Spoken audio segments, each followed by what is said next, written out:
Hello friends, एक बार फिर से आपका अपना स्टडी पॉइंट चैनल पर आपका तहे दिल से स्वागत है। तो फ्रेंड्स, आज के इस वीडियो में हम हिंदी को पढ़ना सीखेंगे और हिंदी की रीडिंग प्रैक्टिस करना सीखेंगे। तो बहुत ही इंटरेस्टिंग पार्ट पढ़ने वाले हैं। पार्ट का नाम है गंगा की आत्मकथा। मैं एक नदी हूँ। लोग मुझे भारत की सबसे महान और पवित्र नदी मानते हैं। मेरा नाम गंगा है। मेरा उद्गम हिमालय की गंगोत्री हिमानी से हुआ है। मैं गोमुख नामक स्थान से निकलती हूँ। इस स्थान पर मेरी धारा नन्ही और पतली है। यहाँ लोग मुझे भागीरथी कहते हैं। हिमानी की बर्फ पिघल पिघल कर मेरी धारा में मिलती रहती है। इसीलिए मैं सदा नीरा हूँ। भागीरथी के नाम से बहती हुई मैं गंगोत्री पहुंचती हूँ। यह एक तीर्थ स्थान है। यहाँ गंगोत्री का प्रसिद्ध मंदिर है जहाँ देश विदेश से यात्री आते हैं। वे मेरे अत्यंत ठंडे और निर्मल जल में स्नान करते हैं।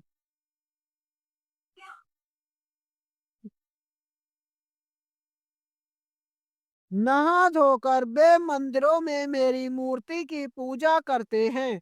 मुझे यह सब कुछ बहुत अच्छा लगता है। मेरी छाती गर्व से फूल जाती है। नाचती कूदती और कल कल करती हुई मैं आगे बढ़ती हूँ। इस पहाड़ी मार्ग में मेरा प्रवाह बहुत तेज हो जाता है। मैंने यहाँ पहाड़ों की बड़ी बड़ी चट्टानों को काट कर रास्ता बनाया है। इससे मेरी घाटी कहीं कहीं बहुत गहरी हो गई है। यहाँ बड़े बड़े पत्थर मेरी धारा में लुढ़क कर आ जाते हैं। बल खाती और शोर मचाती मैं देवप्रयाग पहुंचती हूँ। अल यहाँ मेरी सखी अलकनंदा मुझसे आकर मिलती है। इस मिलन के बाद मेरी धारा और तेज हो जाती है। देवप्रयाग के बाद लोग मुझे गंगा के नाम से पुकारते हैं। गंगा के नाम से मैं ऋषिकेश पहुंचती हूँ। यहाँ मेरी धारा पर तारों से बना एक पुल है जिसका नाम लक्ष्मण झूला है। यात्रियों के चलने से यह पुल हिलने डुलने लगता है। यहाँ अनेक भव्य मंदिर हैं। मेरी धारा के दोनों ओर साधु सन्यासियों के अनेक आश्रम हैं। इन आश्रमों में वे तपस्या करते हैं। यहाँ दवाइयाँ बनाने के कारखाने भी हैं।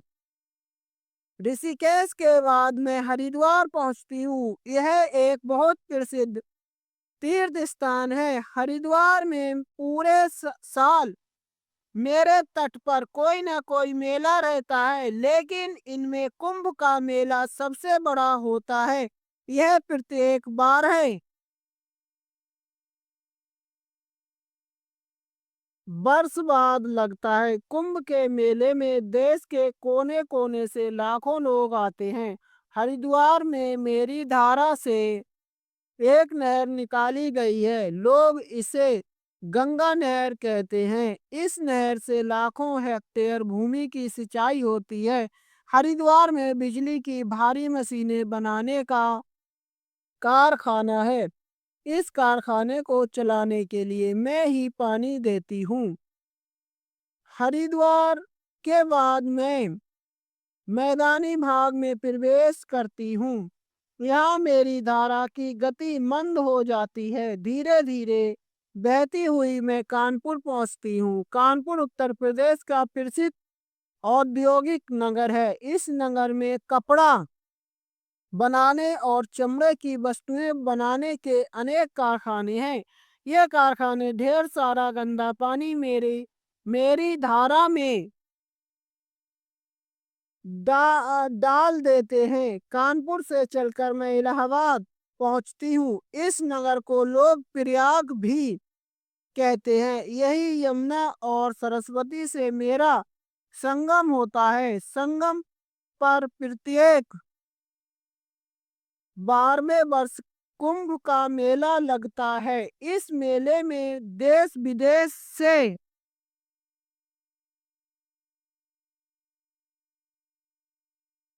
लाखों यात्री आते हैं। यात्री दिन रात मेरे तट पर ही रहते हैं। कुछ दिनों के लिए मेरे तट पर तंबुओं का एक बड़ा सा नगर बस जाता है।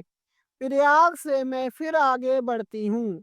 निरंतर बहना मेरा स्वभाव है। बहते बहते मैं वाराणसी पहुंचती हूँ। वाराणसी को लोग काशी भी कहते हैं। यह एक प्राचीन ऐतिहासिक नगर है। यह एक महान तीर्थ स्थान और संस्कृत विद्या का अध्ययन केंद्र है। वाराणसी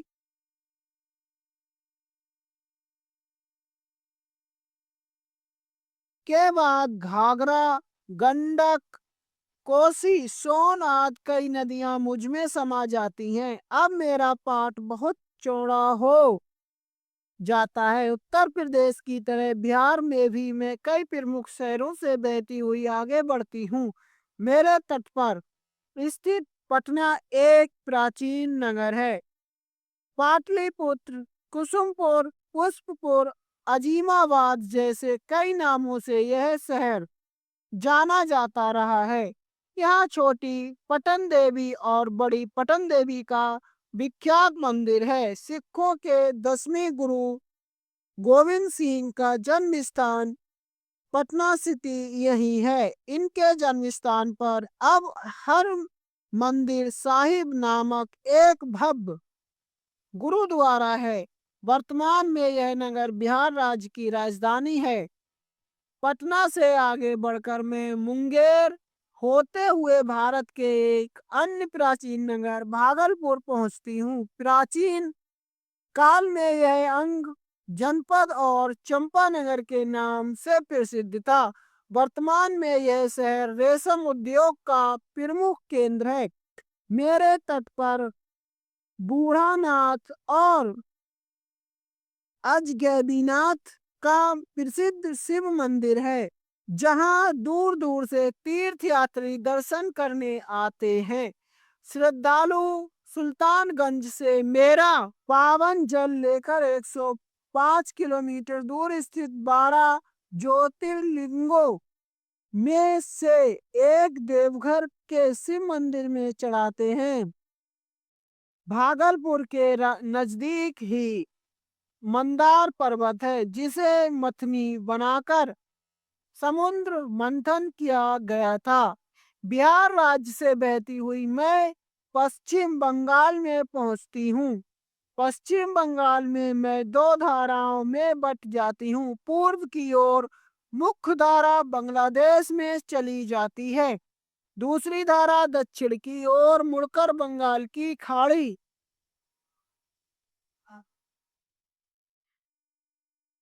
में मिल जाती है। लोग इस धारा के ऊपरी भाग को फिर भागीरथी कहते हैं। इसका निचला भाग हुगली कहलाता है। इसी के किनारे कोलकाता महानगर बसा है।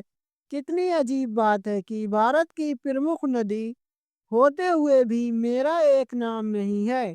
उद्गम से लेकर मुहाने तक मेरे कई नाम पड़ गए हैं। मैं भारत की सबसे पवित्र नदी मानी जाती हूँ। गोमुख से हरिद्वार तक मेरा जल चांदी जैसा चमकता है।